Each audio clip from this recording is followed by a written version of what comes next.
Okay, Chapter 14, Seen but Not Heard.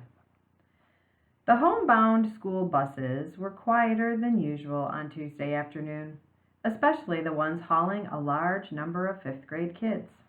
But none of the fifth graders found the ride home very hard. With no grown ups around, it was pretty easy to keep quiet. A few of them sat with friends and passed notes back and forth. Some read books or opened a notebook and did homework. Most of the fifth graders just sat quietly, looking and listening and thinking. For the fifth graders, like Lindsay, who stayed for soccer or field hockey or cross country, after school was just like regular school because the coaches were all teachers and you could answer teachers because of the 3-word rule. Everyone was getting pretty good at that part of the contest. Soccer practice was easy for Lindsay. Instead of yelling for the ball like she sometimes did, she just waved her hand or made a motion with her head. To direct the teammates to cover an area or to move downfield, she would point. Lindsay was good at soccer. She did most of her communicating with her feet. For the kids like Dave, who went right home after school, not talking was more difficult. A lot more difficult, because it's a fact of nature that parents don't like it when kids don't answer them. David? Dave had been home 5 minutes when he heard his mom come in the front door and call his name.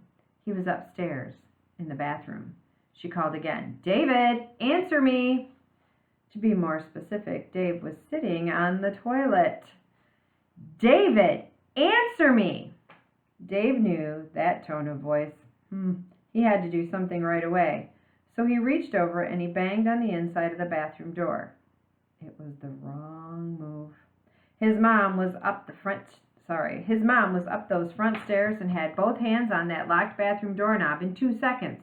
"David, is that you? Are you all right? David, David, answer me!" She was going to kick down the door. Dave was sure of it. He jiggled the doorknob, flushed the toilet, and was up and zipped and buttoned all in about 2 seconds. And he yanked on the door, and he gave his mom the best smile that he could manage. Mrs. Pecker was so relieved that she bent down and hugged Dave so hard that he couldn't have said a word even if he wanted to. She didn't. But then she held him out in front of her, and she gave him a stern look. "Didn't you hear me calling you?" It would have been easy to shake his head no and tell a silent lie, but Dave smiled and shrugged and held out his hands, and then he pointed at his mouth. His mom frowned even more. "Your throat? Is your throat sore? Is that it?" Dave shook his head. "But it's hard to talk. Does something hurt? Should I call Dr. O'Hara's office? We can drive right over there." Dave shook his head again and motioned for his mom to follow him. He went to his room and then to his desk, and on a piece of paper he wrote, "Sorry, it's a thing we're doing at school. Not talking for a couple of days. That's all." His mom looked at the paper.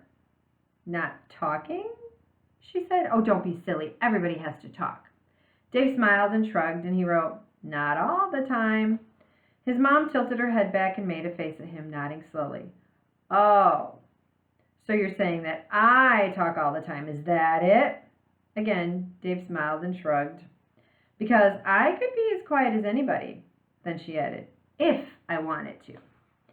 Bending over to pick up a sweatshirt, she pushed it into his arms and said, "Well, anyway, get the rest of these dirty clothes picked up and go downstairs and start a load in the washer. Only the dark colors, all right?" Dave made a face and she said, "Don't give me any of that sass, mister." At his karate class, Kyle did a front snap kick without a yell. Mr. Hudson bowed and said, "Kyle-san, always yell like this when you kick. Hi-ya! Now you." Kyle did the kick again, and he moved his face and mouth, but he didn't yell. Mr. Hudson's face got red, and he walked stiffly like he always did when he was displeased. But he was still being polite, because that is the karate way. He bowed. "Kyle-san, did you not hear me?" Ben Ellis walked onto the mat and bowed to Mr. Hudson. He was in 4th grade. When Mr. Hudson bowed back, Ben said, "Hudson-san, the 5th grade kids aren't talking. None of them." Hudson-san bowed and made a wise face and tried to imagine what the teacher in the movie The Karate Kid would say in this situation. After a long pause, he said, I see. Yes, silence is good. And then he bowed at Kyle-san, and Kyle-san bowed back. And then Kyle did another snap kick without yelling. Ellen played the first flute piece for her teacher, but there was a problem. Mrs. Lennox said, "All right, we're in 4/4 time here," and she used her pencil and she pointed at the quarter rest. "How many beats of silence do you allow for this rest?" Ellen tapped once on the music stand. Her teacher said, "Correct, but just say 1 beat." Then Mrs. Lennox pointed at the symbol for the whole rest. "How many beats for this one?" And Ellen tapped out 4 beats. "Just say 4 beats, dear." Ellen smiled and tapped 4 times and then pointed at her mouth and shook her head. "What?" asked Mrs. Lennox. Again, Ellen pointed at her mouth and shook her head. "Your lips? Something about your lips?" asked the teacher. "Just tell me, dear." Ellen smiled and shook her head, and then she lifted the flute to her lips and played the piece again, and this time she read all of the rests perfectly. Her teacher nodded and smiled and then turned the page to the next piece. Before Ellen began to play, Mrs. Lennox pointed at each rest, and Ellen tapped out the right number of beats. The teacher nodded, and Ellen began to play. When she finished, Mrs. Lennox smiled and pointed at the start of the piece. Then she picked up her own flute and nodded, and they played the whole piece again as a duet, and neither of them said a word for the rest of the lesson.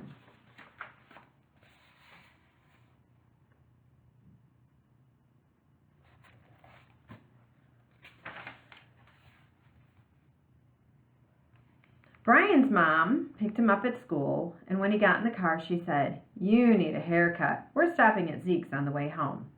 Brian groaned and shook his head. He stamped his feet on the floor of the car, but his mom kept driving. Brian hated going to Zeke's modern barber shop.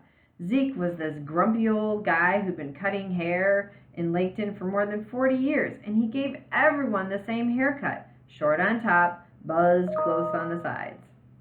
But the last 2 times he'd been there, Brian had forced Zeke to do a halfway decent job, but only because he practically yelled at the man the whole time. "Not so short on top! No, really, that's enough! Just off the top! No, don't use the clippers on the sides, just the scissors! Nope, that's enough! Don't cut off any more! Really, no, please, no clippers, just use the scissors, please!" And that's why today was the wrong day for a haircut. Because if Zeke got him into that worn-out barber chair, Brian knew he'd end up looking like something that had escaped from the zoo. When his mom parked the car, Brian jumped out and dashed into the pizza place next to the barber shop. His mom followed him, and he pointed at the menu, but she shook her head. "There's no time for a snack. We have to pick up your sister in 15 minutes. She took him by the arm and pulled him out of the restaurant and over to Zeke's door. "Now, get in there, quick. There's no line right now." Brian wanted to say, "Newsflash, Mom, there's never a line at Zeke's. The man's a rotten barber, and he has bad breath." But Brian couldn't say that, and he wouldn't be able to talk to Zeke either. He was doomed. 15 minutes later, when his big sister got into the car, she took one look at Brian and burst out laughing. She said, "Zeke, right?" Brian could only nod. He had paid a heavy price for keeping his mouth shut, but he kept his promise to Dave and the other guys. And if they didn't beat the girls, well, it wasn't going to be his fault. And he had had that bad haircut to prove it. Was it worth it? Yeah, he thought it was worth it. So what if I look like a monkey for a week? Or 2, or 3?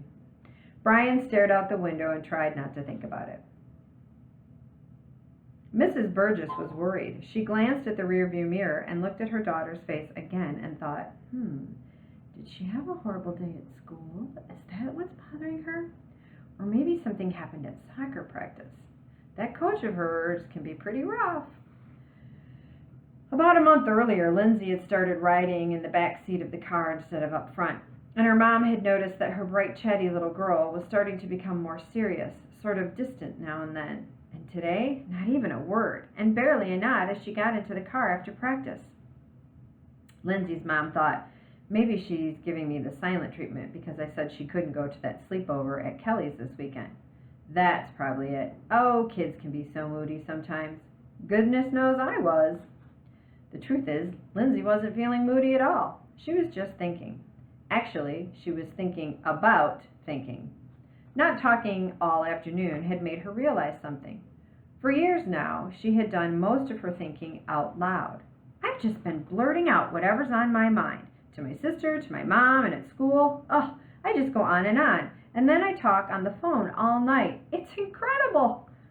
Lindsay hated to admit it, but Dave Packer might have been right about the top of her head exploding, because that's how it had felt at first. She felt like a faucet had been wide open, gushing and gushing forever, and then suddenly it flipped shut, and all her thoughts had been bottled up. But by the time school let out, Lindsay had started to enjoy the change. And all during soccer practice, she felt like she was alone, just her and her own voice. And she felt like saying, "Hi there, I'm Lindsay. Remember me? I live here."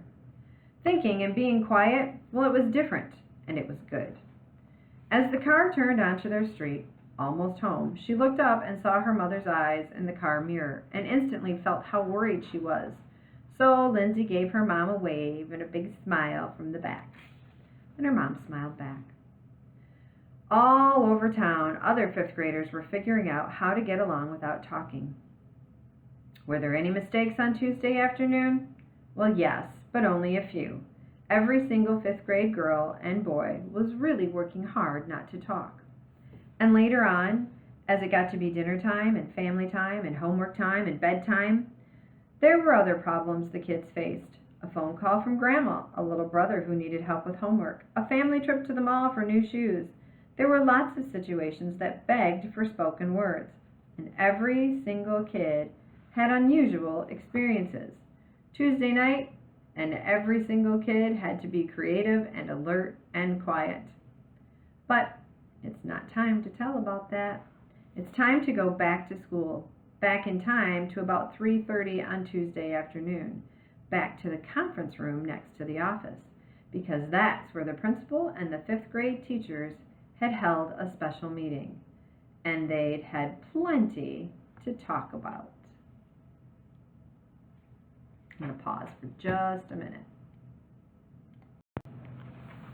Okay, Chapter 15, Control Center. So, you've been with our fifth graders all afternoon, and you've seen and heard what they are doing. What do you think should be done? Mrs. Hyatt looked from face to face around the conference room table. Mrs. Marlowe spoke right up. We should get them all in the auditorium tomorrow morning and lay down the law. Just stop it. It's silly and it's disruptive. I mean, it's interesting and all that. And with these kids, it's maybe even an improvement. But it's still not right. It was sort of cute right after lunch today, but then I had the second group and then the third group doing seventh period, and by then it was just a bother. It was a real distraction. We've got a lot of material to cover in science, so I say we should squash the whole thing right away. Mrs. Escobar nodded her agreement. It is very annoying in math class. These short answers they use, it's a game to them, and that's all they're paying attention to. I'm trying to work, and if they're playing a game, it's frustrating, very frustrating. So if this is a vote, well, I say we stop it first thing tomorrow. Mr. Burton shook his head. But why? It's very inventive what they're doing, and it's creative, and they're all thinking. And I think it's mostly positive, too. They're all exercising some self-control, which is a big change for this group. I think we should try to have a sense of humor about it and just let it run its course. It can't go on for very long, can it? What's the harm? Well, it's not a problem in the gym, said Mrs. Henley. Actually, it makes it easier, me not having to yell and all. I've got no complaints. If they want to be like they were this afternoon the whole rest of the year, well, it's perfectly fine by me.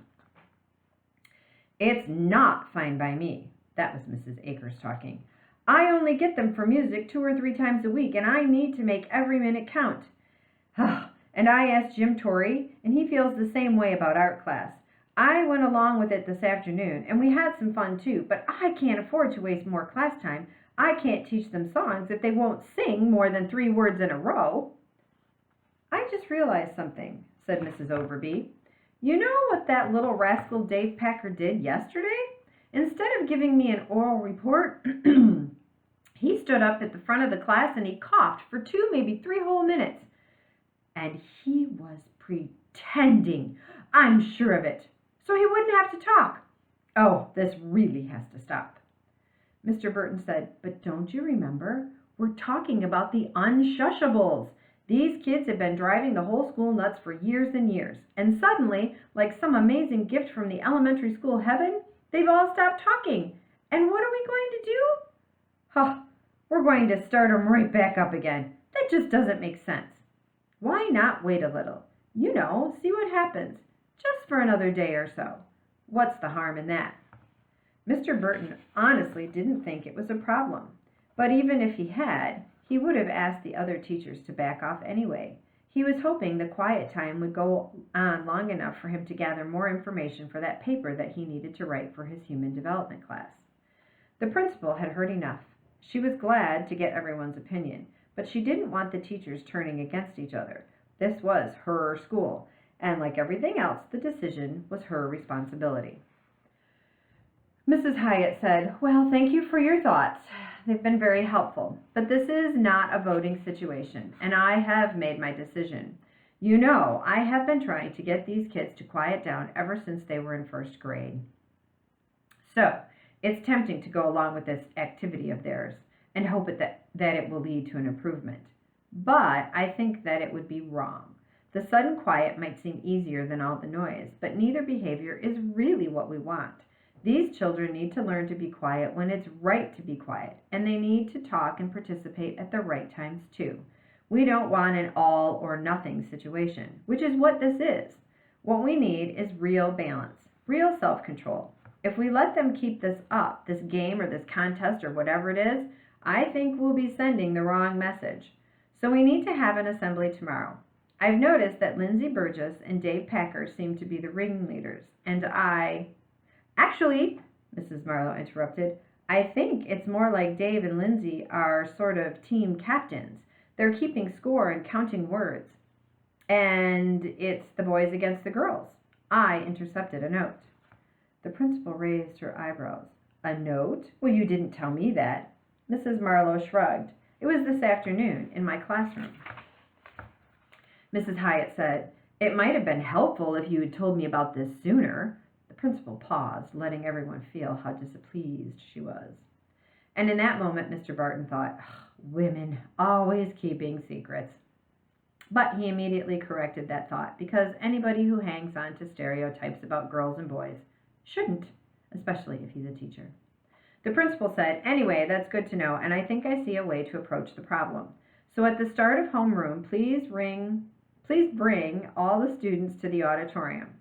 It was quiet for a moment, and then Mr. Burton said, what are you going to do if the kids don't respond to your approach?